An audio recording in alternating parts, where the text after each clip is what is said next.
In this question, if the equation x cube minus 3x plus greatest integer of a equal to 0 has all three roots real and distinct, find the range of a, जहाँ पे greatest integer को denote कर रहा है, square bracket जो है greatest integer को denote कर रहा है, ठीक है। तो थ्री डिस्टिंक्ट रूट का मतलब क्या होगा कि अगर हम लोग यहाँ पे देखा जाए तो इसका डेरिवेटिव्स पहले चेक करोगे तो एफ ऑफ एक्स क्या आ रहा है, 3x² माइनस 3 आ रहा है, तो यहाँ से 3 कॉमन लिया तो x² माइनस 1, या इसी को हम लोग लिख सकते हैं x minus 1 into x plus 1 equal to 0। तो यहाँ पे x की जो वैल्यू आ रही है -1 और +1 आएगा, ठीक है। तो थ्री डिस्टिंक्ट रूट बोला जा रहा है, तो इट मीन्स कि इसका ग्राफ कुछ इस टाइप से होगा।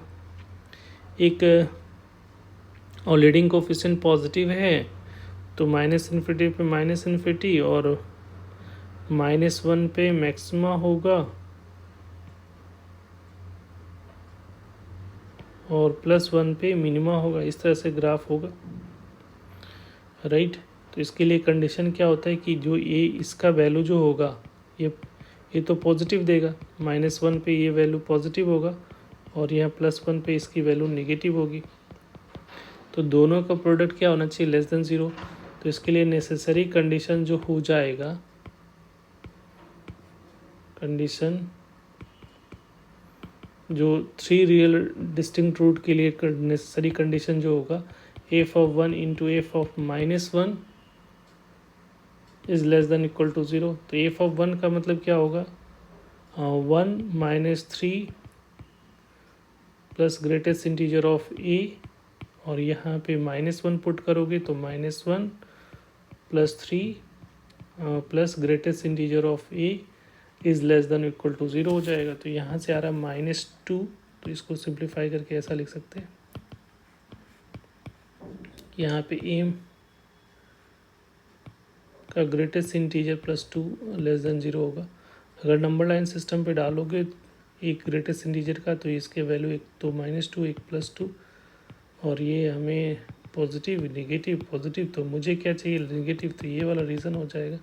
तो यहाँ पे ग्रेटेस्ट इंटीजर की वैल्यू जो लाई कर रही है वो -2 से 2 के बीच में लाई कर रही है।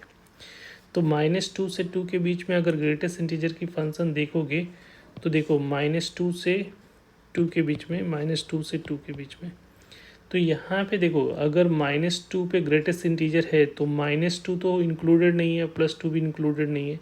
तो नंबर लाइन सिस्टम पे ये हो गया -1 0 1 और ये 2। तो -2 से जैसे ही छोटी वैल्यू डालोगे तो -2 को, तो -2 पे इनक्वालिटीज़ नहीं है, तो ये रीज़न नहीं होगा, यहाँ से स्टार्ट होगा, क्योंकि -2 तो लेना नहीं है, तो -1 तक जाएगा। -1 से जैसे ही छोटी वैल्यू डालोगे तो ये इसको अप्रोच कर लेगा -2 को, जो कि लेना नहीं है, तो यहाँ से यहाँ तक जाएगा, और फिर -1.992 से जस्ट पहले तक जाएगा। तो 2 पे ओपन इंटरवल होगा और इस पर क्लोज इंटरवल होगा, ऐसा कि -1 इंक्लूडेड है और 2 से जस्ट पहले। तो यहाँ से ए का रेंज जो आएगा वो क्या आएगा, -1 पे क्लोज इंटरवल और 2 पे ओपन इंटरवल। तो ए का रेंज पूछा जा रहा है, तो ए की वैल्यू जो होगी वो क्लोज इंटरवल में डालो, -1 से 2 ओपन इंटरवल, तो ये आपका फाइनल आंसर हो जाए। Thank you.